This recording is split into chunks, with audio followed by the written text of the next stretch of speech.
Utah is known as a beehive state, and voters there are buzzing about who will replace outgoing Senator Orrin Hatch. I had a chance to speak with Republican candidate Dr. Mike Kennedy, and this is what he had to say.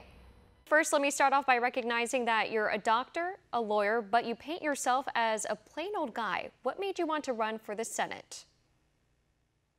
It's been a pleasure for me to advertise my services to the good people of Utah, and I've presented myself just as a regular guy. I'm the kind of person that came from difficult circumstances, and everything that I've been able to accomplish in the form of going to medical school and becoming a family doctor, in addition to going to law school and having my law degree, as well as running for the Utah State House of Representatives and serving in the state legislature, none of it's come easy. Actually, every step of the way it was difficult. And I know what it's like to not have money. I know what it's like to balance a budget and raise a family. We have 8 children, my wife and I. And so I believe that when it comes to our leaders, I want them to understand what it's like for regular people in our society. And let's be honest, there's a lot of people out there that are struggling. And what I offer to the people is an understanding of those struggles and how can government work for people instead of people working for the government. So that's one of the many reasons why I ran for this position. All right, now your rival Mitt Romney, he's been labeled as a carpetbagger and a flip-flopper. Dr. Kennedy, let's take a look at this clip.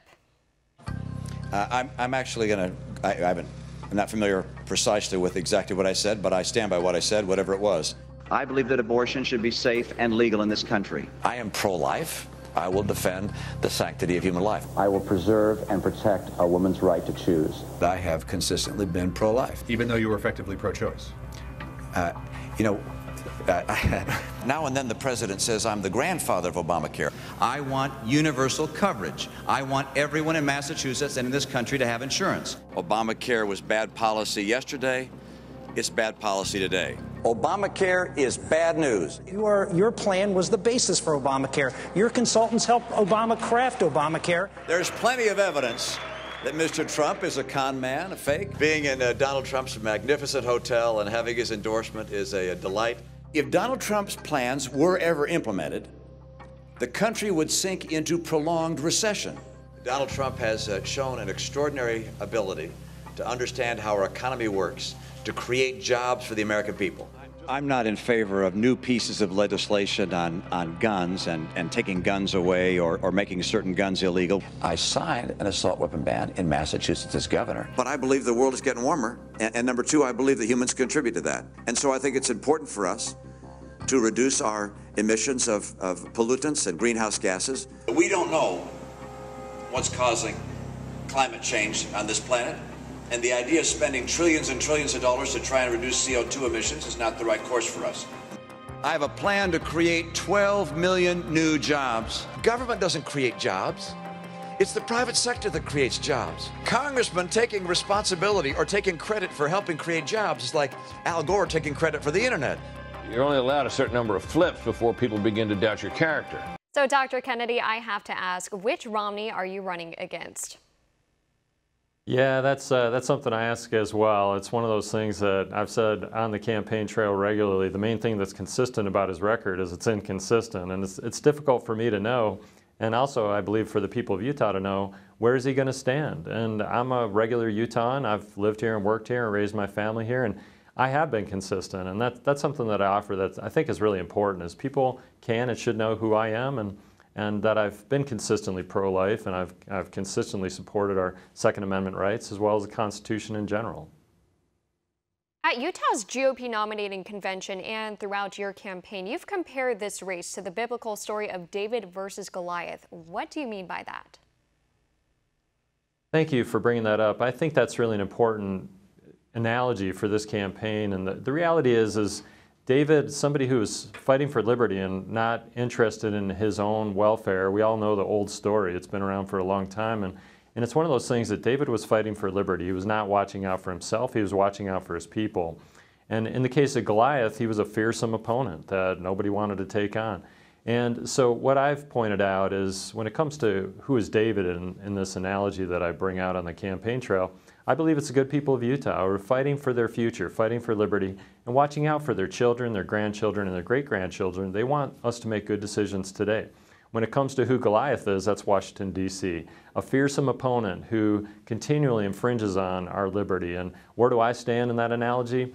I'm the tool, I'm the stone that the good people of Utah can fling at our foes of liberty and fight for our freedom so that we can make sure our children and grandchildren have the opportunity to live the American dream that I've been able to live and that I hope my children and grandchildren can live as well.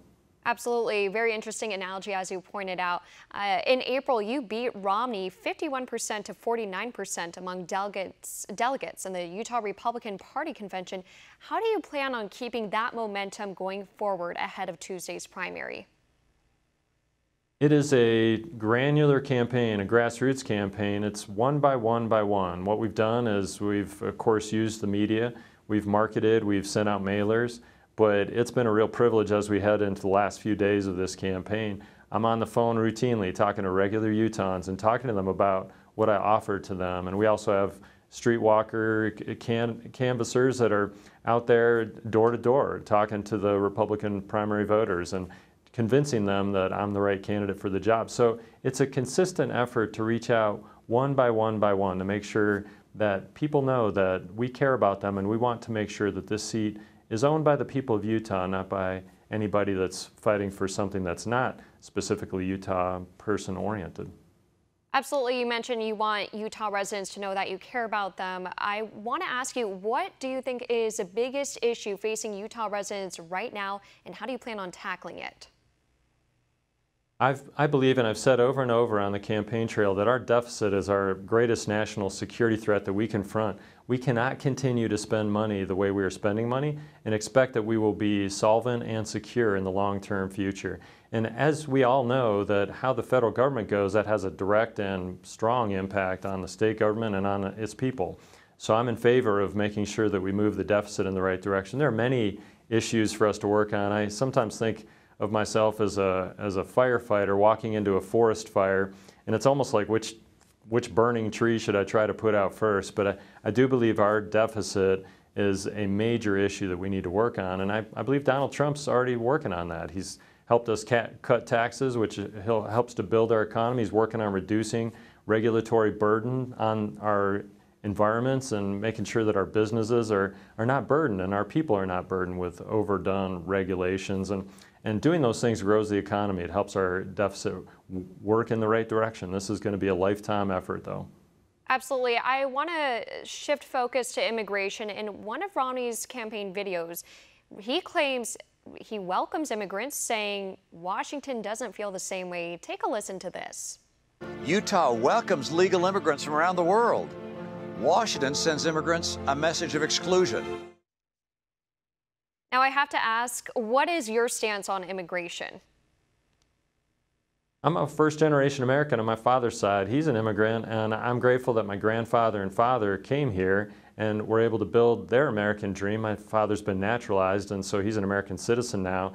And I've been able to live the American dream because of my immigrant bloodline, and I'm so grateful that my family could come here. And I believe the United States of America has benefited greatly over its years in having these immigrants be able to come here, but they need to come here legally.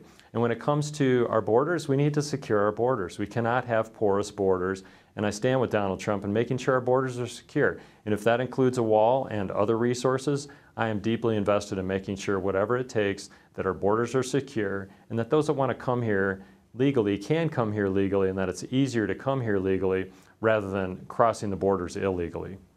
That's right. That's something that President Trump has consistently spoken about, is securing our borders. Romney has said he thinks President Trump and Bernie Sanders were wrong in their opposition to the Trans-Pacific Partnership deal and doesn't think NAFTA should be disrupted. Trade, of course, it's a very hot button topic right now. Where do you stand on trade? Fair trade is really obviously important, not only for the people of Utah, but for the people in the United States. And what I do feel confident in is that we have a negotiator-in-chief who is skilled and capable in his professional life. And I also think instinctually, Donald Trump understands how to move negotiations and deals in the right direction. So when it comes to the Paris Climate Accord and Trans-Pacific Partnership and NAFTA, NAFTA, by the way, it's been around for such a long time. It's time to open it up and have a look and make sure it's working for the American people and working for the people of Utah. And I stand with the President in making sure that these deals work for American citizens, that they are not working for somebody's political agenda or working better for other countries. And so making sure fair trade is done well, I think especially in the case of China, we need to push our business partners in China, make sure that they are fairly working with us and not stealing our patents and our intellectual property. And so I stand with the President. I think he's doing a great job. I do worry that tariffs sometimes can hurt those that they're intended to help. So we need to be cautious and careful. Tariffs are economic warfare, and we're seeing the impact right now as we speak with these tariffs. But I'd also say at some point, if you're not going to take a strong stand on these negotiations, our partners throughout the world are going to continue to push us over. And so I stand with the President, and I'm willing to give him the benefit of the doubt. He's done a lot of remarkable things in his past year and a half presidency, and I'd like to see how this goes too. And I expect it's going to turn out really well for us. All right, and you pointed out in the past that you are very big on being a defender of the Second Amendment. What have you done to preserve the right to bear arms?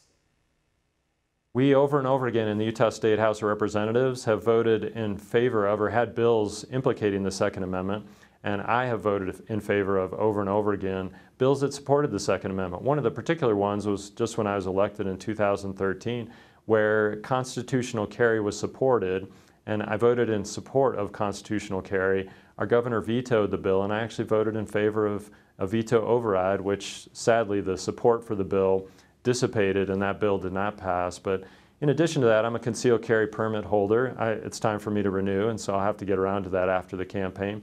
In addition to that, we've supported concealed carry permit holders in being able to apply earlier for their concealed carry permit than their birthday at 21, and so then they could actually receive their permit when they're 21. Those are just some examples, but that is the other thing, is I've been consistent on my support of the Second Amendment.